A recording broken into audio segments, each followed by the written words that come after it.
Assalamualaikum warahmatullahi wabarakatuh. Selamat datang di channel Risalah Allah. Channel ini berisi konten kajian Kitabullah. Materi yang dideskripsikan merupakan hal-hal yang jarang sekali dibahas di jagat ini. Tentunya dan dipastikan Anda akan mendapat sesuatu yang baru setelah menonton channel ini. Dipastikan juga bahwa apa yang dideskripsikan channel ini bukan merupakan pola pikir saya sendiri dan bukan merupakan pola pikir manusia lainnya. Tapi yang dideskripsikan ini adalah sesuatu yang berasal dari Kitabullah dan yang pasti akan mencerdaskan, bukan membodohi. Silakan subscribe, like, dan share jika berkenan dan dirasa bermanfaat bagi kita semuanya. Oke, kita sekarang belajar masalah labziyah ya.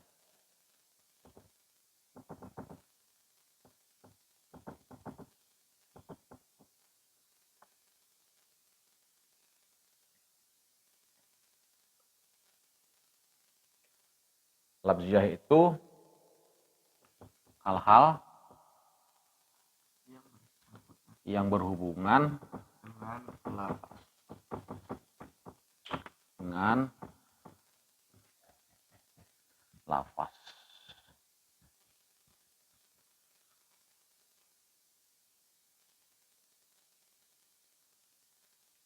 Kalau dalam bahasa akademisnya disebut dengan linguistik ini.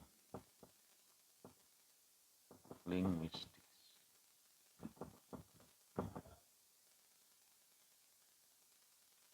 Linguistik itu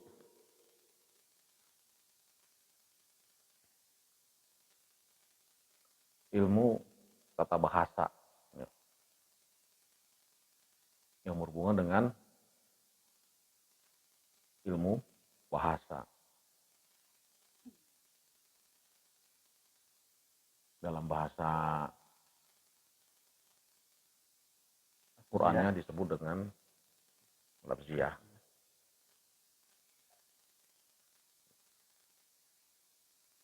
Istilah nahwu sorof, mantik, balaghah, itu semuanya berhubungan dengan linguistik.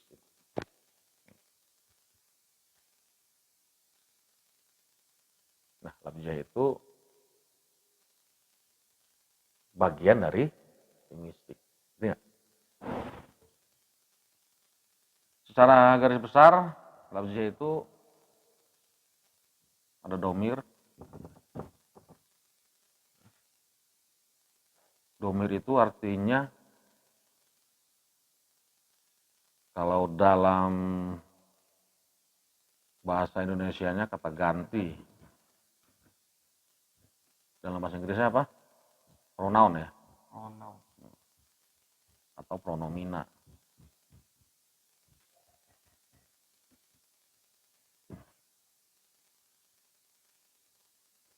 Yang kedua, fiil.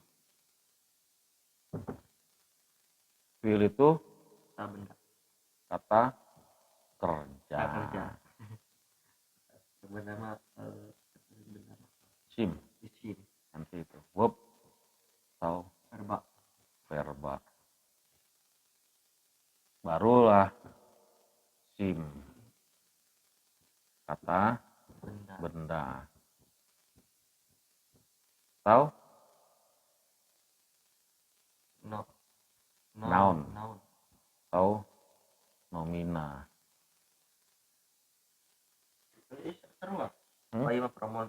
Itu mah pronoun. Iya kan? Ini itu mah pronoun, ini noun. Cuma kata ganti, ini kata benda. Ada satu lagi namanya disebut al-harfun. Ini partikel atau conjunction. Konjungsi dalam bahasa Indonesia. Dalam bahasa Inggris disebut conjunction. Huruf, misalnya B. Huruf tuh kan. Nah, Itu disebut al-harfun, partikel. Bismillah, tuh kan ada bi-nya. Jadi bi-nya ini ada namanya. Harfun disebutnya. Ada harfun sababiyah. Jadi harfun tadi dibagi-bagi di. Bagi-bagi lagi nanti. Iya, linguistik Qurani itu banyak cabangnya. Tapi secara garis besar dibagi 4 ini. Domir, fiil, isim, dan harfun. Jadi biar memang salah satu syarat untuk menerjemahkan Quran itu kita mengerti linguistik ini. Label kelas kata. Gitu. Jadi setiap lafaz itu dia ada label kelas katanya. Dia termasuk apa? Termasuk domir, termasuk fiil, termasuk isim, apa? Termasuk harfun. Ini aja. Gitu loh. Ini nanti fiil terbagi lagi, ya kan? Isim terbagi lagi, harfun terbagi lagi, banyak nanti cabangnya. Paham? Sekarang kita masuk yang paling mudah dulu nih, domir. Ya, ini hapus ya. Mau dipotong nggak? Nggak usah. Nggak usah ya.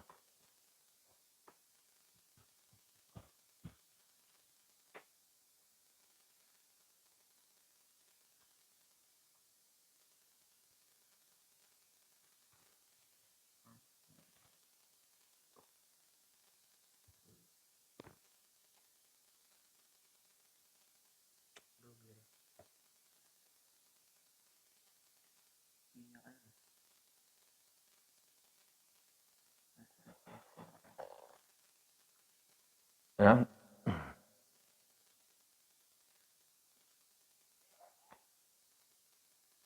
Kita masuk kepada domir.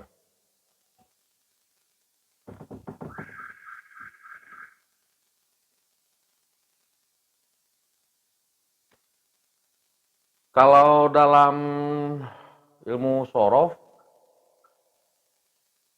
dalam grammar bahasa Arab, itu biasanya dimulai dari orang ketiga. Nah, saya nggak pakai standar itu karena saya pakai standar yang internasional aja. Namanya kata ganti atau noun atau pronoun atau pronomina itu secara internasional dimulai dari orang pertama. Orang pertama tunggal.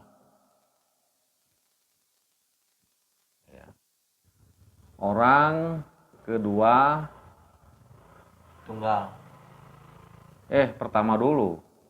Pertama jamak. Kita. Nah, orang kedua tunggal laki-laki. Orang kedua jamak berdua. Orang laki-laki. Jamak 2 laki-laki. Orang kedua jamak laki-laki. Jadi jamak itu ada 2, enggak? Jamak untuk berdua, jamak untuk banyak, lebih dari 2. Nah, itu bedanya bahasa Quran dengan bahasa lainnya. Kalau bahasa Inggris, orang kedua itu untuk pemakaian orang pertama sama orang kedua tunggal sama orang kedua jamak itu sama, you. Ya kan? Dia nyebut untuk satu orang you. Nyebut banyak orang you juga. Nah, Quran lebih detail. 1 orang, 2 orang, lebih dari 2. Paham ya?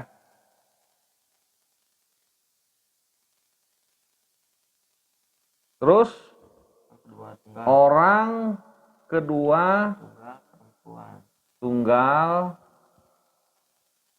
perempuan. Orang kedua jamak dua perempuan. Orang kedua jamak lebih dari dua perempuan.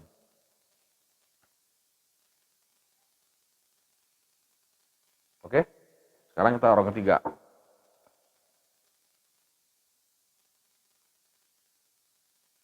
Orang tunggal. ketiga, aduh cukup apa tuh saya? Kode aja ya, tunggal laki-laki, itu aja ya kodenya ya. Orang ketiga berdua laki-laki. Orang ketiga jamak laki-laki. Selanjutnya orang ketiga tunggal perempuan. Orang ketiga berdua perempuan. Orang ketiga jamak perempuan.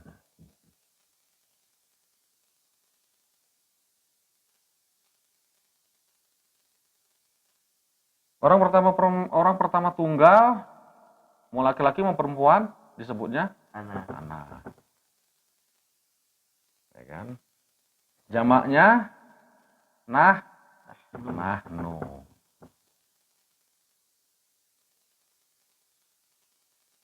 Orang kedua tunggal laki-laki anta. Kalau berdua antuma. Kita jago. Ya kan? Ini melotok ya. Jamaknya antum. Tuh. Awas. Antum itu untuk jamak, bukan tunggal. Jadi kebanyakan Pak kalau orang-orang manggil ke satu orang sebutnya antum. Nah itu nggak ngerti ini dia, nggak ngerti domir.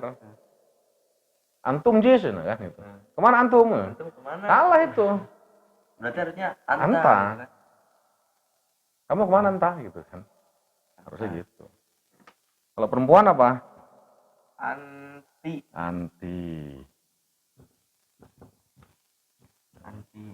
Kalau berdua? Antuma. Sama ya kan? Sama. Jamaknya? Antuna. Wah, mantap udah hafal ya kan? Tuh.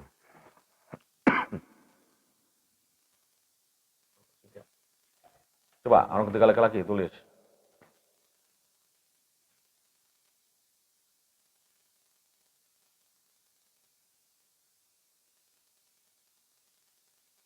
Puah. Kalau berdua?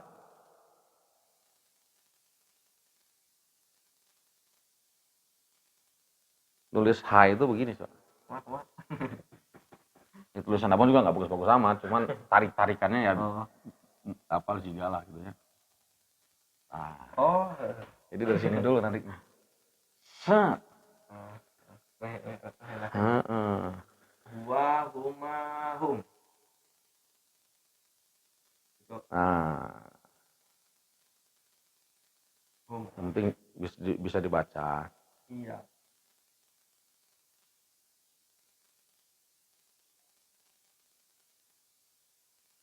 Nah, orang ketiga untuk berdua perempuan ya sama huma. sama.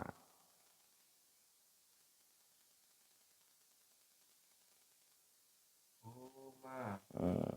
Ya hunna. Yang ketiga Ya. jamak perempuan hunna.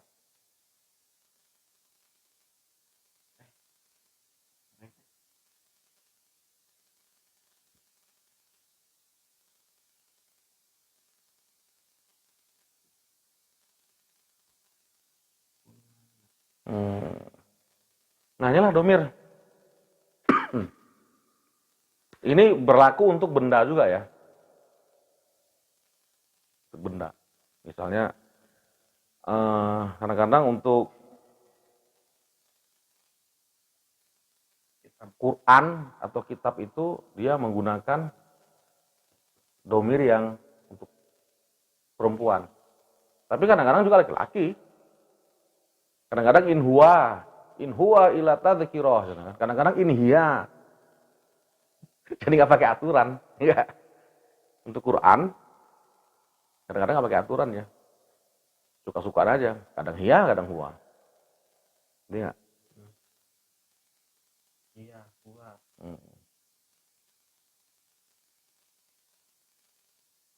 Ini harus luar kepala.